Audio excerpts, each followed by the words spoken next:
Passiamo all'altro gruppo, l'altro team che ha seguito tutta la parte della estrazione dei polifenoli e dei componenti nutraceutici dalle bucce di castagne, e quindi poi una prima traduzione in un prototipo di prodotto, la crema realizzata da Parma Qualiterbe.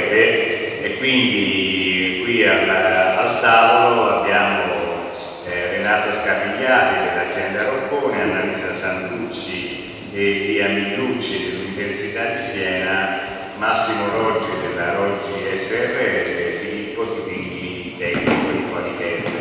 Vi racconto brevemente un po' la realtà della mia piccola azienda e il motivo per il quale mi sono avvicinato con entusiasmo a questo progetto.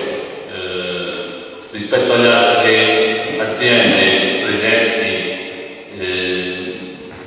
non nascondo che la mia inesperienza, nel senso è soltanto 5 anni che gestisco un'azienda castanicola e prima di questo usavo la castagna come consumatore.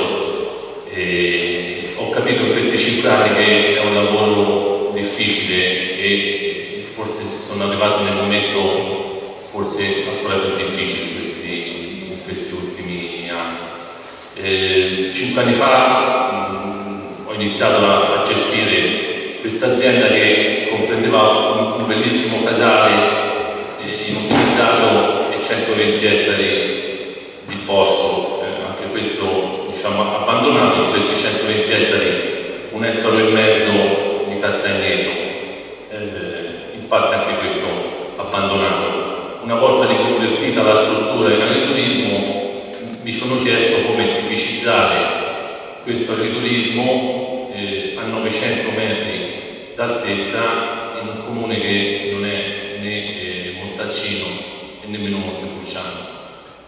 Mi è venuto in mente di tipicizzarlo con la castagna. Quindi il primo lavoro è stato quello di riconversione, grazie anche al progetto, e poi della realizzazione dei primi prodotti che avevo pensato esclusivamente per gli ospiti, quindi marmellata, farina di castagna, in un secondo momento la birra. Ho visto che erano prodotti che venivano apprezzati dai clienti, e ho cominciato anche un altro tipo di vendita, piccoli negozi e commercianti della zona.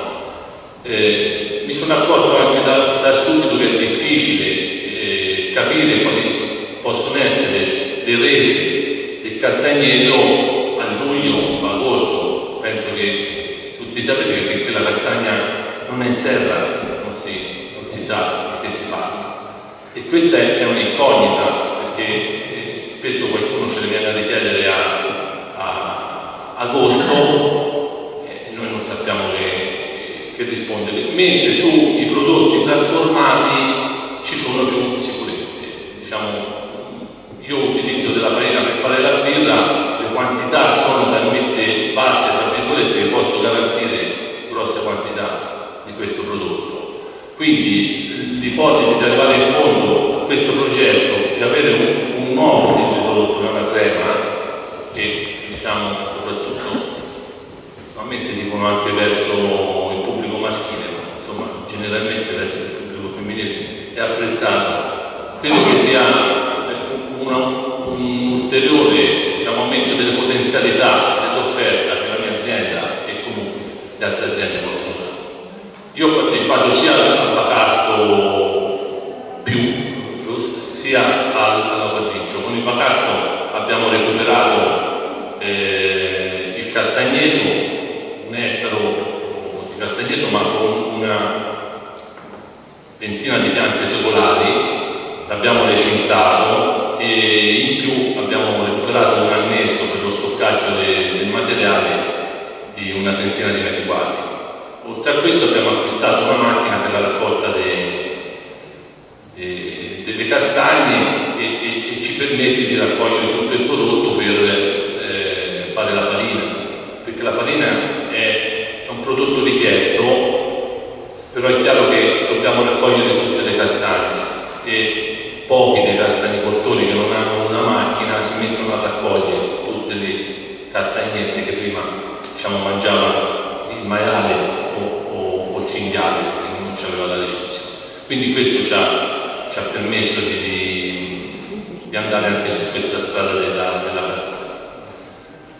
Quello che mi piacerebbe è che ci fosse un futuro anche rispetto al progetto che andiamo a chiudere, quindi capire bene di che quantità si tratta. Spero che poi l'intervento dell'università me lo possa chiarire, diciamo, quanta materia prima, in questo caso ricci e bucce anche, perché abbiamo lavorato un po' anche con le bucce, di quanto di questo prodotto abbiamo bisogno per realizzare un baratto di crema, perché se ci vuole un quintale per fare un baratto, ovviamente personalmente mi mette in difficoltà come azienda, ma non per posso già stare tranquillo. Quindi niente, io finisco qui, vi ringrazio.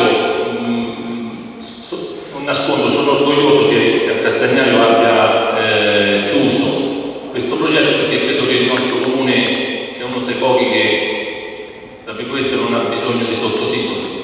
Diciamo, andiamo a Badia, sotto c'è scritto Città delle Fiaccole, andiamo a Pavendente, c'è scritto Città dei Pugnaloni, viene a Castagnaio, legge il nome e già dovrebbe capire dove viene. Finora abbiamo fatto soltanto la festa della castagna, che bellissima, ma parliamo di castagne da un punto di vista enogastronomico. Questo è un momento di cultura che possiamo ripetere anche, diciamo, in altri periodi dell'anno, anche in futuro. Quindi grazie ancora.